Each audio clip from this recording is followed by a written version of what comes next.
there should be many stories. It never should be one story. So that only leaves two things in the world. That is stuff made by nature, and then stuff that's made by humans, which is design. Yeah, it's more about inventing stuff, or inventing new ways, or something. Sometimes even using old ways to make something new. But it's always, okay, what is the most ultimate way to deal with that? And then that extra layer of the poetry, or where people can find their own story, I don't want to talk about, but it's in there. And I know, but I'll stop when I see it's in there, but we don't talk about it. Being Dutch and being taught design sort of halfway through the 90s, of course, Droog was a big thing happening at the time. And what I more and more notice is that there's a lot of people, a lot of designers that think that before they start designing, they have to have a good concept. And I think you should have a good feeling about something, why you want to do a project. And this feeling is a concept, but a concept is not like a A4 piece of paper written out of what and why and who and some research. So you start a project, and then afterwards, when you're finished, you can talk about it, or you can reflect on it, or halfway you reflect on it, but you never should just start by words only. And also, as soon as you can explain something to the full 100%, you don't have to make it, because you can explain it. And for me, the reason for making products is that you want to share something with somebody that you cannot put in a book or in a picture, but you have to put it in a chair or a light. So words could never, they say a picture says more than 1,000 words, but a chair can also say more than 5 pictures, or it depends on what medium you want to talk in as a creative person. There is something extra. But the moment when you think that you make a chair and it's more than just that chair, there is something extra. But that's exactly the thing that I don't want to put too much words to, because it will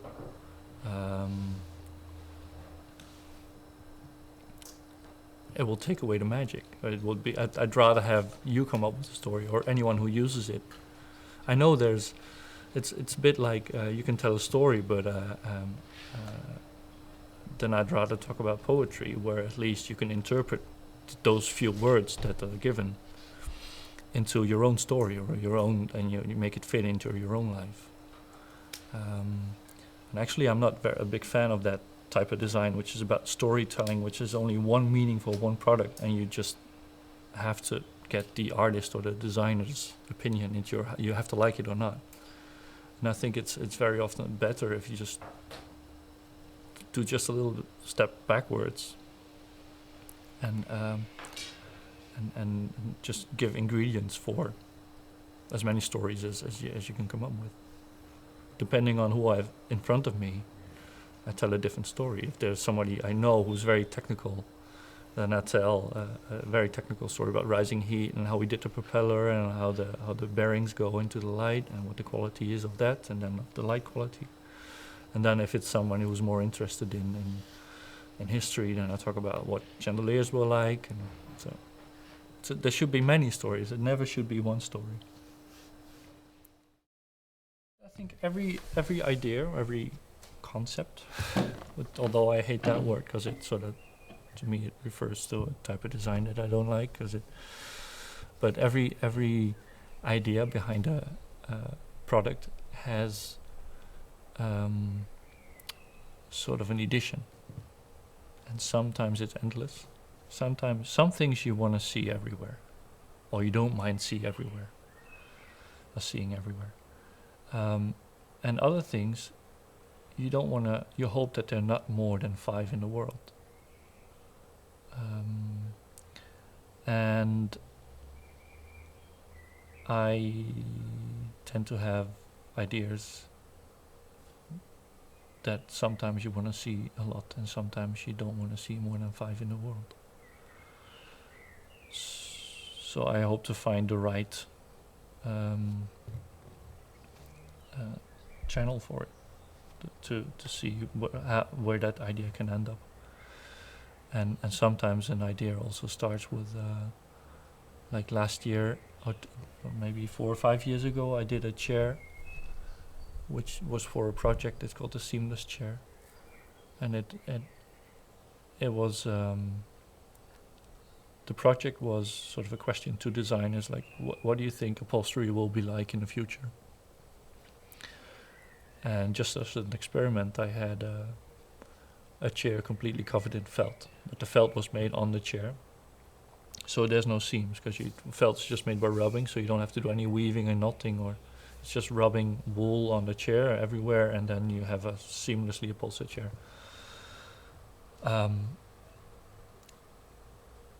That chair ended up in a museum,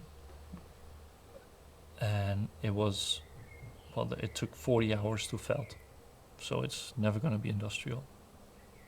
But with the same idea, and if I hadn't made the seamless chair, I wouldn't have thought of the jumper, which is a chair I did last year for Establishment Sons, where I found out about the knitting machine that can seamlessly knit covers. And then the problem with using knitting for upholstery is that there's too much stretch in it, and it will wear too much, and it will, once there's a hole in the knit, it will sort of lather. I decided to wash it at a high temperature, so you have a very felt-like cover which you can pull over a chair.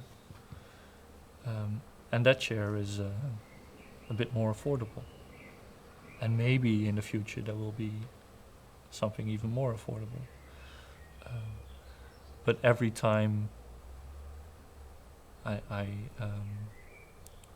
also know that with that scale, or with that, it needs to have a different appearance. It needs to appeal to more people. Right? Imagine a house where every product in the room tries to tell you a story, or tries to adapt to your story. It's horrible. I mean, the thing is that you can look at once you buy a house and you try to find good stuff for your own home, you realize that you don't want all these stories and all these design things and all these ideas. Sometimes you just want something very plain, and you just want the light to tell the story, or you just want the table to tell a story, or trigger a story. And that comes with how often you use it, but also how often it is being made, and how large the edition of the idea is. Well, to make a simple piece of cloth on a weaving machine, you need half of the wires to go down, half of the wires to be able to go up. And you put the thread in through it, and then you make it go the other way, put another thread through, and then you have a very simple weave. This machine can control all the warp wires on the weaving machine by computer. So it can go up here, up there, up there, up there, up there. So it can make very complex patterns. And it's not it's a machine that's been used for already for quite a while. Even Maharam has one, but very often it is used to make something that you step back from, because you want to look at a picture or larger. Because normally you have to, in the old days, even with a jacquard machine, you had a pattern that was maybe this big and it was repeated. So you would make something this big, and if you're a good designer, you can make something that looks this big, because you can sort of shift the pattern. And I thought it would be very nice to make something on a machine that made you realize that every wire on the machine was lifted up independently. So we developed a font, a typeface, on a computer program that is half binding, half pixel letter. And we can actually type in Photoshop, or copy paste in Photoshop, because this is Michael Jackson's Wikipedia. We just copy paste it from the internet, and we can weave it onto textile, or we weave textile with it, which is just letters, and then the Photoshop image is going straight to the machine, and it can read it, and they just have to make a few adjustments, and it can weave. So this is very textile, but this is also trying to get a very small element, and with textile it's a binding, which has a lot of consequences for what the rest of the piece of textile looks like.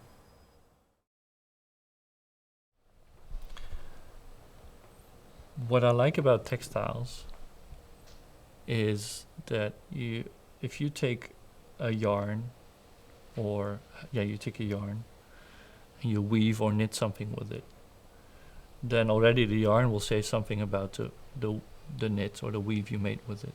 And then if you sew something out of it, the piece of textile that you made will already say something will have a lot to do with the shape that you make out of it. You know, if you take a very rigid piece of fabric or a very flexible piece of fabric, even if you put two circles together, it's going to be a different shape.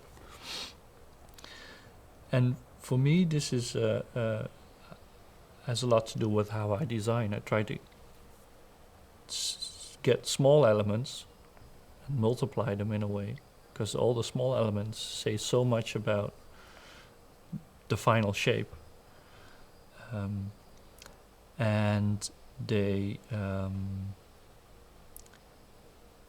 so more often it's about the technique, or inventing a technique, or inventing some materials that you work with, and from there it's as long as you treat them truthfully, you will get something nice, or something that at least fits. And I mean, and in a way that's also how nature works, because you just have a DNA, and within the DNA everything is fixed, is whatever comes out of it, even a cancer, although it's something horrible, it looks beautiful. You know, even if an illness will look beautiful, because it's from within the small elements grown into something bigger. So the first idea, actually how we came to the shape, is I thought, okay, if you wanted 64 lights, or in this case 63 lights, because the first light was 64, you take a bundle of 64 energy cables, tape them, and you split them up into 4 bundles of 16, tape them up, and then you open them in 4 bundles of 4. So in total you can have a chandelier of 64 lights. And this is the design that I delivered to MOOI. So the way of making dictates everything within light, and it, well, you follow a natural structure. The nice thing about this project is that what I thought was a good and handy way to make something, it wasn't. And halfway through, Massa Wonders came and said, well, I don't think it's still too much soldering going on in all the open ends of 64 LEDs. And says, but I have an idea that I'm working on for a light with floss that we could use very well for your light. And because this light only needs to be wired here and there. And the secret is that it's a metal structure and it's painted twice. So it's painted with a plastic paint, and then it's painted with this is, I think it's a brass or copper paint, which will guide the currency. So they designed a special snap-on LED that you can snap on every end, as long as it's stripped, and the LED lights up.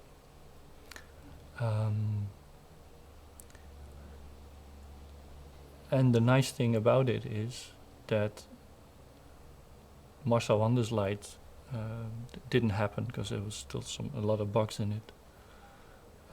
But one of the problems they had, which made this shape perfect, was that of course the paint has a little bit more resistance than a normal copper wire. So the distance from the electricity point to the LED point should always be the same distance. within that structure, this is how that worked. So for me, this is also a bit thinking textiles in a way that you start with something small, you start with an element and you see how you can multiply it into a shape. This is something I did this year for Richard Lampert. It's a bean bag for kids, and it's knitted by Innova, and Innova helped me knit the jumper chair, but they also knitted the cover for the Lazy Bastard, the textile. And they have a knitting machine that can, it's like a double-bedded circular knitting machine with filling. And they're very good at knitting pieces of textile with pillows integrated. So this textile looks like it's been embroidered or like sewn through, but it's actually just two layers of knitting knitted at the same time, and occasionally they intersect. So you get these lines. This is where the machine has the needles of the two sides of the needles making a stitch at the same place. And then in between there's a wire that really fluffs up if there's no tension on it. So it looks like there's some Dacron in it, but it's just one wire being let through. So you can make pillows, and then normally they make mattress covers. But also that machine has a sort of a computer JACQUARD system in it. So they can control every needle with an endless repetition. So that doesn't need to be a repetition. So we did 3 pieces of textile, which is this tire, and it's sewn together here, and then we made the profile of the tire. And we made the inside of the tire as well. So that was this year for Richard Lampert, and then for next year he wants to do garden furniture. You can see my, this is what I make normally. So, as I said, that's also one of the reasons why Dick van Hoff is doing all his own stuff, and I just have to work for factories because I'm not very handy, so I'm very sloppy. So this was my sketch of a chair with a suspended back and something a place where you can put a pillow. And then Vladi, my assistant, made a few of these models, and we also made this.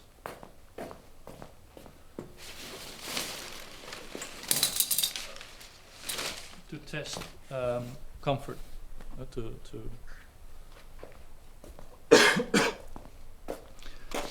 and so this is just to see if you can sit on a surface like that, and we use the key clamps. Just you have to think away, look past it, just to know that what should we put up for kind of frame, where do we need metal to make a comfortable place to sit. But when we were making this one, there was a lot of sewing involved, so we decided to skip to go to a standard netting, and then we made that one. And this is already sitting quite comfortable. And now we're thinking of how the pipes are gonna run and what kind of structure we're gonna have. And this is what Vladi made today. So I don't know if this once you see it, if it will ever be there, you might not even recognize it. So it can change a lot still. You know that, especially in Holland, where we have a Dutch word for design, which is vormgeving. And then there's design, which is also used as a word in the Dutch language. And I hate it when people talk about design, and they look at a table and say, this is design, and then therefore saying from another table that it's not design. And to be very democratic, I think that everything that was thought of before it was made is design. So that only leaves two things in the world. That is stuff made by nature, and then stuff that's made by humans, which is designed.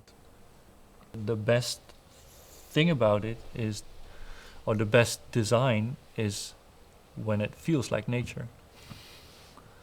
So when it feels like natural, so that makes it even more complex.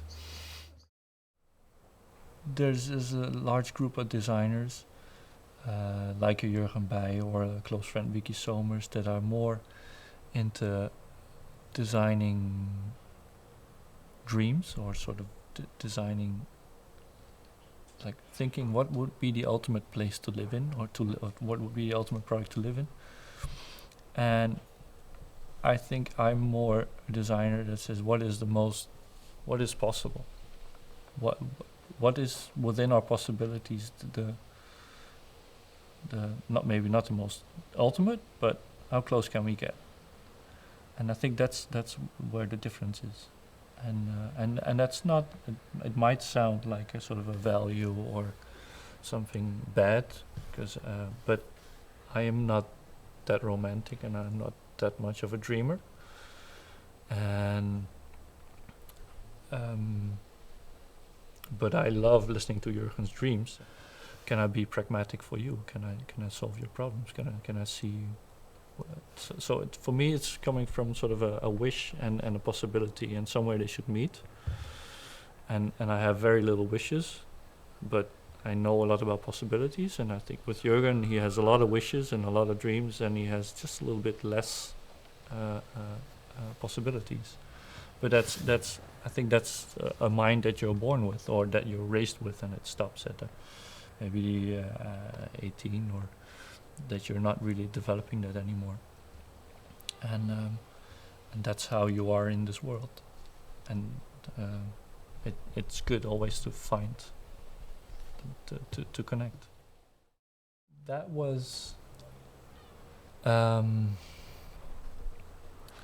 made with leftover materials from my graduation project. So it's the first thing I actually made after graduating, when I rented my first small studio in Eindhoven. And for my graduation project, I had knitted tubes out of glass fiber that I stuffed with balloons and put resin on it. And then I took a big garbage bag that I put over it, and I deflated the garbage bag with a small pump. So the garbage bag would push the textile over the balloons and cluster it. And I thought it would be ideal because glass fibers with resin, super strong, and you can make any shape. And I take balloons, so just to show that you can make a lot of weird shapes, but you could also suck it around a mold or blow it into a mold. But the problem is that once you knit a glass fiber, you do this with a glass fiber, and it's not strong, because to use glass fiber to its fullest extent, you have to make straight lines. So this is the first thing that I did, was making straight lines around a big inflatable balloon that I still had left over from my graduation, because I also used it as a mold.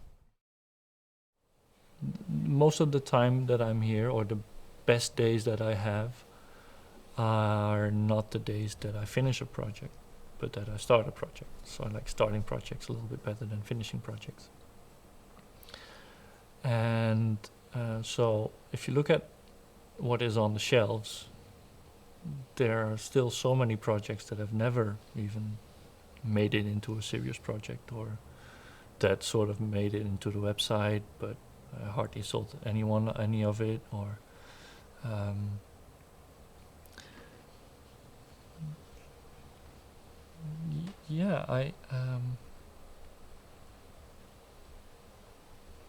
that's the way I work. I do not wait for a question from a manufacturer. Sometimes while I'm waiting for questions from manufacturers, I generate questions or solutions or problems myself.